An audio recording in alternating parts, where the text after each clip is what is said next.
Before takeout. Before frozen meals. Before recipes came printed on boxes.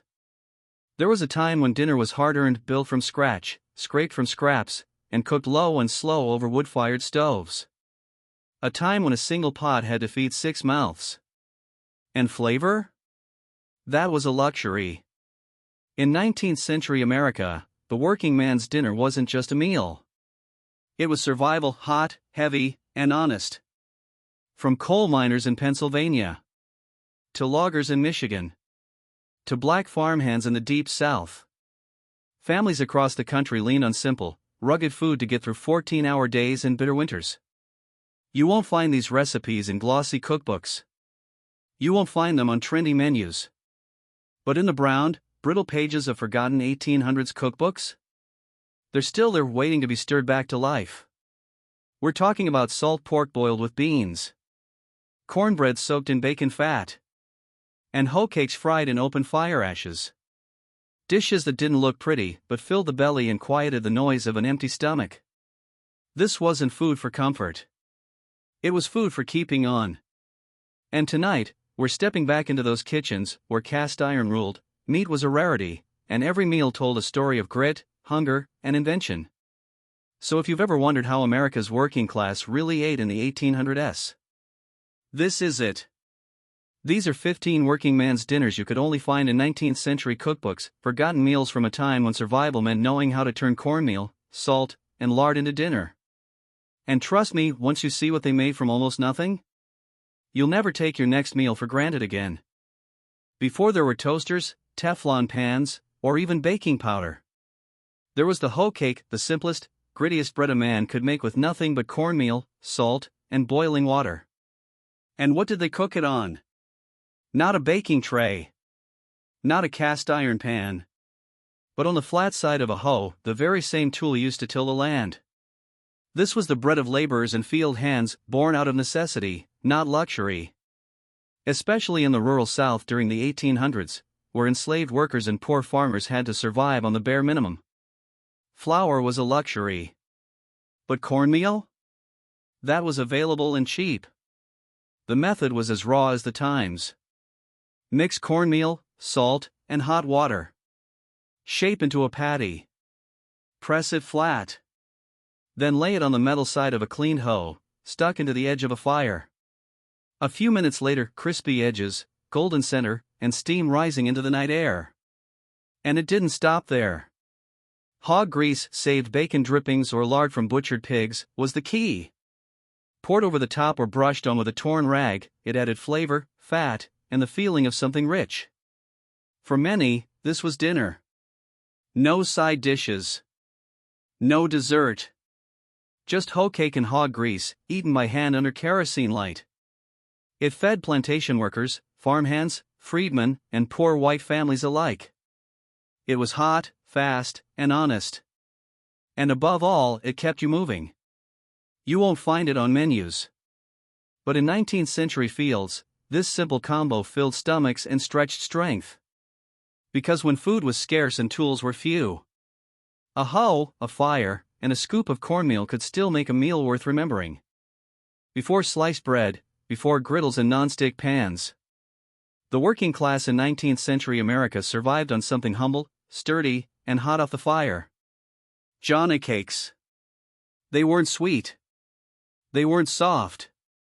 They were cornmeal flatbreads, gritty, crisp at the edges, and firm enough to hold in your hands while working in the fields or walking to the mill. The name Johnny cake dates back to the 1700s, but by the 1800s, it was the go-to bread for anyone who couldn't afford wheat flour. Cornmeal was cheap, durable, and grown just about everywhere, from New England to the deep South. The recipe was as stripped down as the lives of those who ate it. Just cornmeal, boiling water, and salt shaped into small patties and griddled until golden and dense. No eggs. No butter. No leavening. Just fuel for the body. But what made this dinner special for many families, especially in the colder months, was the one thing they could afford to drizzle on top. Molasses. Thick, dark, and iron-rich, molasses was the sweetener of the poor. Imported by the barrel and often cheaper than sugar, it added not just flavor, but calories and energy. It turned a dry johnny cake into a hot, sticky treat at the end of a long day. You'd eat 2, maybe 3, with molasses running down your fingers. No forks. No napkins. Just hands, hunger, and gratitude. It was a meal that fed enslaved workers in the South, fishermen in Maine, and coal miners in Appalachia. A plate that was plain on purpose, but rich in history. Johnny cake and molasses was more than just bread and syrup.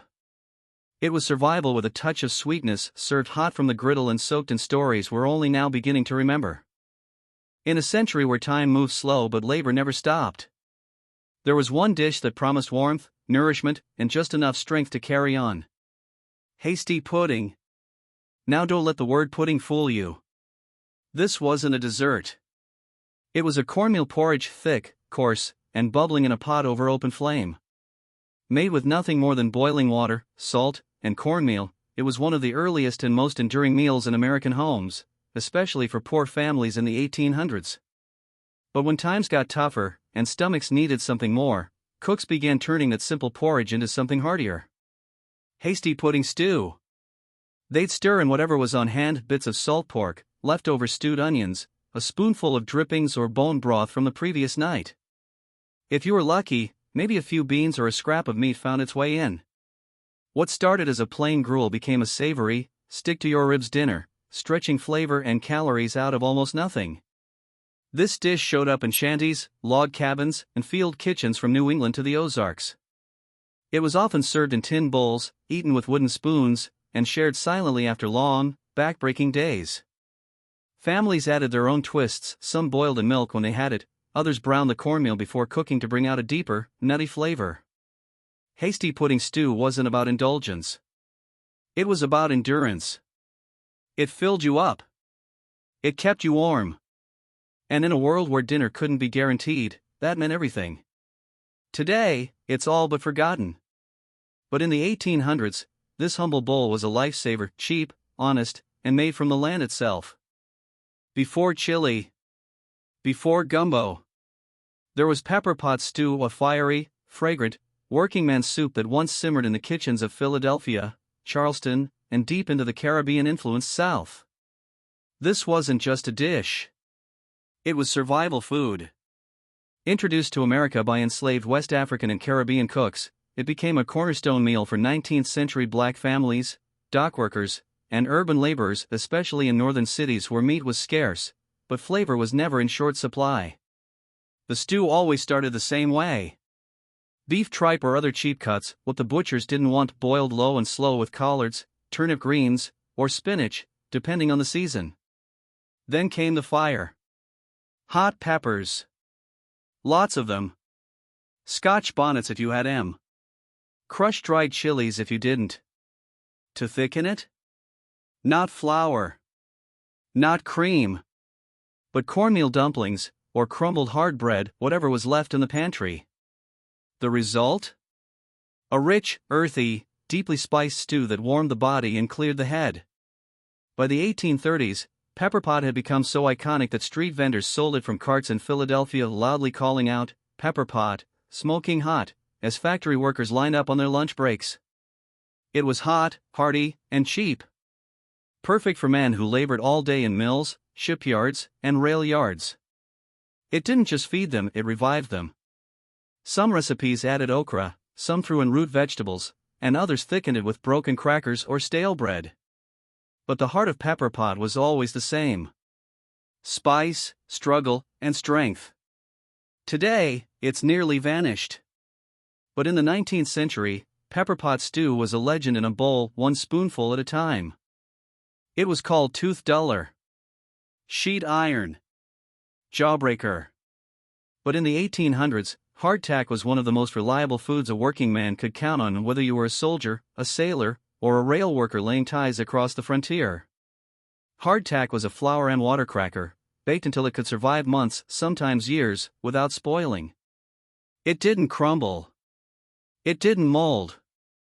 It just sat there, hard as stone, waiting to be soaked, smashed, or gnawed into submission. Now pair that with salt pork, thick, brine slabs of cured pork belly, preserved in barrels and doled out in greasy, fatty chunks. Together, These two foods formed the backbone of many a 19th century dinner, especially in military camps, on long shipping routes, and in remote logging towns where fresh food was a dream. There was no fancy preparation. Salt pork was boiled to soften it, sometimes fried if fat was available. Hardtack was soaked in broth, coffee, or even rainwater just to make it chewable. If you were lucky, you might crumble the hardtack into the pork grease to make a kind of poor man's gravy. Some men spiced it with pepper if they could afford a pinch. Most just swallowed it fast. It wasn't about taste. It was about fuel. This was food that fed gold rush miners, canal diggers, and Confederate and Union soldiers alike. It was the great equalizer, hard, salty, and painfully practical. And yet, it got the job done. Hardtack and salt pork kept men alive in trenches, on railroads, and in wilderness outposts where nothing else would last. In today's world of fast food and flavor, it's easy to laugh at it. But in the 19th century, this plate was a lifeline. And for the men who ate it, survival never tasted soft. It had no recipe card. No cookbook reference. Just a skillet, some scraps, and the will to eat. Poorman's meal wasn't one dish, it was a method. Born out of desperation, refined through repetition, and passed down by word of mouth, it showed up in cabins, rail camps, and boarding houses all across 19th century America. At its heart, it was potatoes and onions, cheap, filling, and grown in just about every patch of dirt from the Appalachians to the Midwest. These were chopped and fried in whatever grease was left in the pan, usually bacon drippings or lard from the last slaughter. Then came the extras, if you had them. Maybe a diced carrot. A bit of sausage or salt pork. Or even a cracked egg stirred in at the last minute for a bit of body.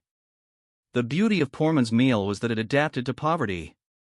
You used what you had and skipped what you didn't. No milk? No problem. No meat? You bulked it out with stale bread. It was especially popular among railroad workers, farmhands, and mill families, people who needed calories more than presentation. Served hot in a tin plate or cast iron, it was fast, filling, and nearly impossible to ruin. Some versions even included canned tomatoes when they became widely available in the late 1800s, turning it into a rudimentary hash or stew. There was no garnish. No sides. Just heat, salt, and the taste of resilience. Poorman's meal didn't pretend to be anything it wasn't. It didn't need praise. It just needed to be enough. And for millions of working men and their families, it was. Because when times were lean and mouths outnumbered coins, this humble skillet saved more dinners than any chef ever did. Deep in the pine forests of 19th century Brunswick County, Virginia, and later the logging camps of Maine and the Midwest, there simmered a stew that could feed a dozen hungry men with one blackened pot. They called it Brunswick stew, but in the logging camps, it became known simply as lumberjack stew. It was never made the same way twice. Because it wasn't about precision, it was about whatever you had. The base was simple, squirrel or rabbit meat, simmered until the bones gave up. In richer camps, you might get chicken. In poorer ones, salt pork or leftover ham.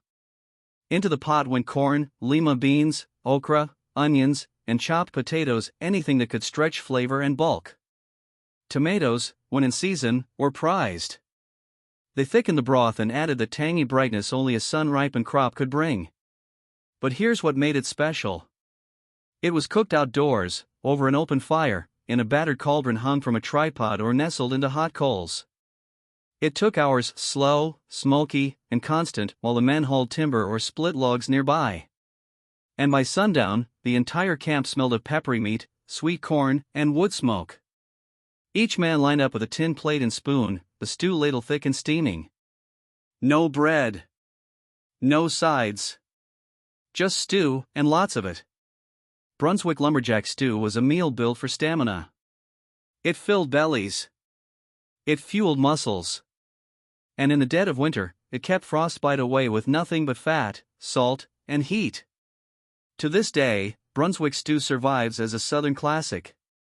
But the lumberjack version, the no rules, throw it in the pot survival stew, is all but forgotten. Yet in the rugged heart of 19th century America, it was the flavor of hard labor, split wood, and long days. In 19th century America, if you asked a laborer what meat meant, you wouldn't hear beef or chicken. You'd hear mutton. Tough, gamey, and deeply flavorful, mutton chops, cut from older sheep, were the go-to meat for men who worked hard and earned little. Beef was a luxury. Pork came and went. But mutton? It was cheap, plentiful, and deeply satisfying when cooked right. Mutton chops were often pan-fried in lard or suet, then served with one of the few sides everyone could afford. Boiled spuds. Plain potatoes, peeled or not, quartered and dropped into salted water, sometimes with an onion for flavor. No butter. No cream. Just starch, steam, and the kind of fill-your-belly warmth that made a man feel alive after a day spent hammering rail or sawing timber. Sometimes the chops were broiled over a fire, charred and sizzling. Sometimes they were stewed with the potatoes in the same pot to save on fuel and dishes. In coal towns, dockyards, and frontier taverns, this combo was a supper special, cheap enough to sell in bulk, hearty enough to keep a man upright till morning. Seasoning was simple: salt, pepper, maybe dried sage or mustard if you were lucky. A few spoonfuls of drippings from yesterday's pan gave it all the richness it needed. It wasn't soft. It wasn't elegant. But mutton chops and boiled spuds were honest food, meat that had bite, and potatoes that did their job. Today, the dish has vanished from most menus. But back then, it was a workhorse meal for a work-worn nation. Because for the man who built America from the ground up, dinner didn't need to be pretty. It just needed to stick to your ribs and keep you going. In a world where meat was rare and time was tighter than a bootstring, there was one dish that felt like a warm hug at the end of a backbreaking day. Chicken and drop dumplings. It wasn't fancy. It wasn't fast. But for 19th century farm families, especially those living off the land, it was one of the few ways to turn a single scrawny chicken into a pot full of comfort.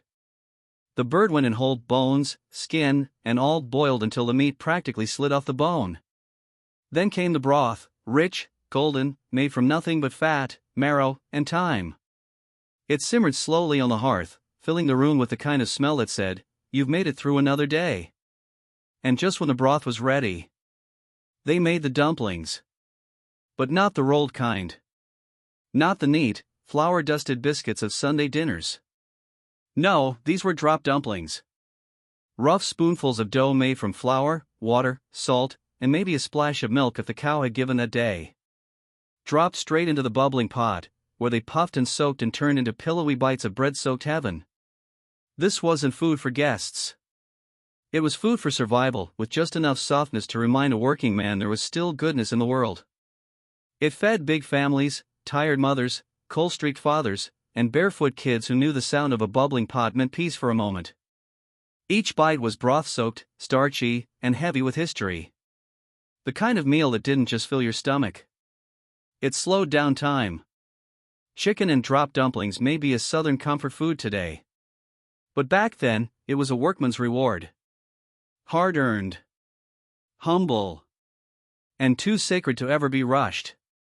In today's world, oysters might sound like fine dining. But in the 19th century?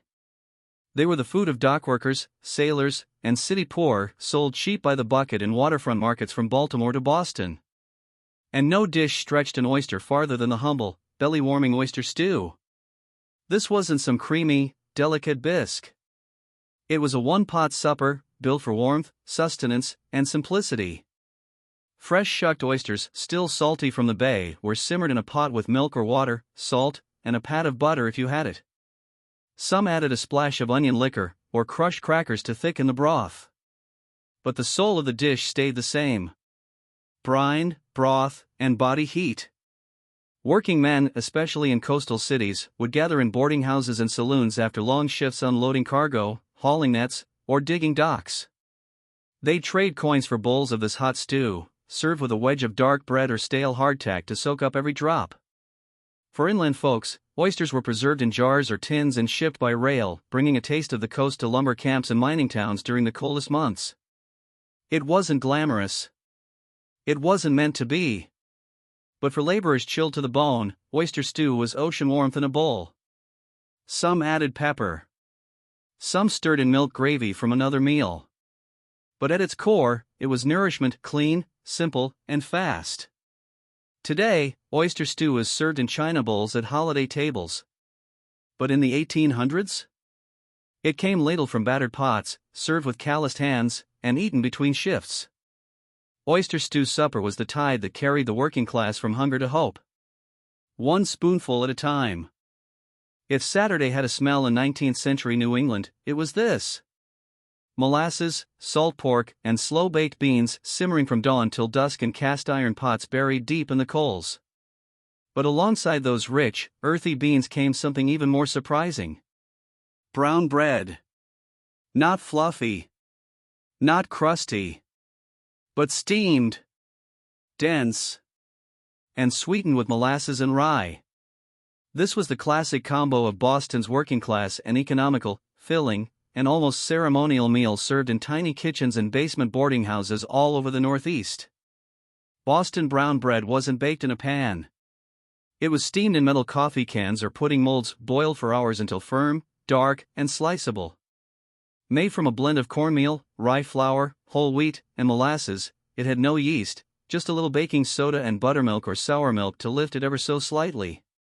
Beside it sat the beans, navy beans, slow-baked with salt pork, molasses, and dry mustard, cooked until soft but never mushy.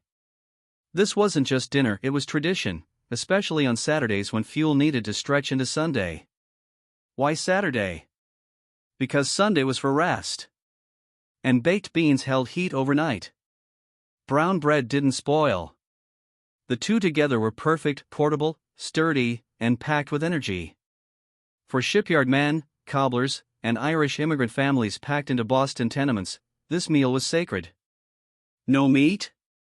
Brown bread made it stretch. No butter? Molasses gave it body. And when the beans ran out, a slice of bread and hot tea still held the belly till morning. It was poor man's food with a rich man's flavor. Sweet, smoky, and unforgettable. Today, brown bread is barely known outside New England. But back then, it was as Boston as bricks and bells. A meal that steamed its way into history. One can, one crock, and one hard-earned bite at a time. Sometimes, dinner didn't have salt. It didn't have meat. It didn't even need to be chewed. In the quiet corners of 19th century kitchens, especially in textile towns, farming cabins, and immigrant quarters, you find a pot bubbling low with one of the simplest and most beloved meals of the working poor. Rice and milk porridge. This wasn't dessert. And it wasn't fancy. It was necessity softened by warmth. A handful of rice simmered in water until tender, then slowly stirred into hot milk. If a family had sugar or molasses, they'd add just a spoonful. If they had nothing, they ate it plain. Some made it thinner, more like soup.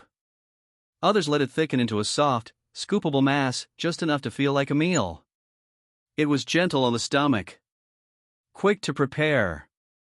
And easy to stretch. In poor homes with too many children and too little time, rice porridge became the go-to. It filled small bowls before bed. It greeted men returning from the fields too tired to chew. And it comforted the sick, the elderly, and anyone who couldn't face salted meat for the 5th day in a row. Sometimes cinnamon was sprinkled in, if you were lucky. More often, it was a few drops of bacon fat or the last trickle of sweet milk from the pitcher. But what made it special wasn't what it had, it was what it represented. Care. Softness. A quiet break from the world outside the door. Rice and milk porridge was the pause between labor and sleep. The meal that asked for nothing but a warm spoon and a moment of stillness. In a century defined by sweat, fire, and grit.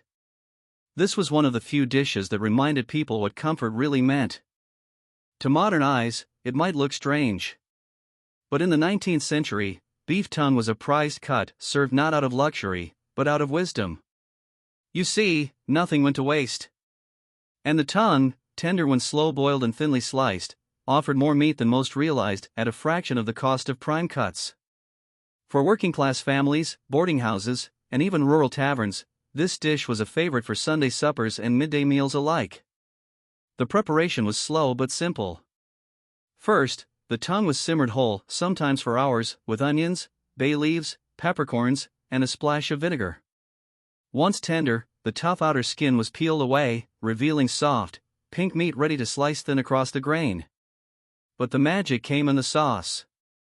Horseradish gravy, sharp, creamy, and just fiery enough to wake up the senses. Made from grated root, cream or milk, a spoonful of flour, and a pinch of salt, it was poured warm over the sliced tongue and served alongside boiled potatoes or crusty brown bread. The result? A rich, bold plate that stood its ground after a long day in the fields or at the forge. Beef tongue had dignity, it required patience, a steady hand, and the kind of thrift that working men respected. You didn't gulp it down. You sliced it with care. And though it was once common across Midwestern farms and East Coast kitchens, today it's nearly forgotten, sidelined by modern tastes and short attention spans.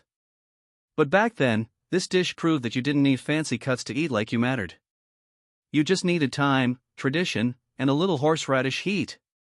Because when the week's work was behind you, beef tongue with gravy was how you told your body you made it.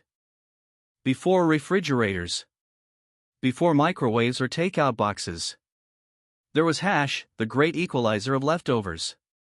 And none was more colorful or more beloved than the fiery, hearty, and deeply New England invention called red flannel hash.